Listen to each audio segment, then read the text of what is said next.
It's a Venus Flytrap we found at BJ's yesterday. It is so cool. Look at how red inside it. They have so much of them at BJ's.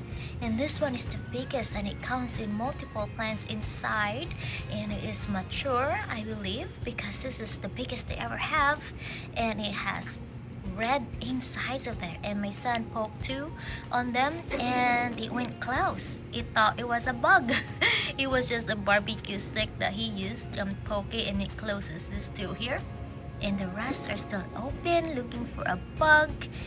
I cannot wait to see this plant grow. This is so cute. Every time we look at the stores and they have Venus Flytraps, and they're always are dead looking, and this is the first time that they look so fresh and nice looking at BJ's yesterday. I'm so happy, and my son is so happy because he wanted this plant so bad for a long time, and I hope it survives this winter. So cool.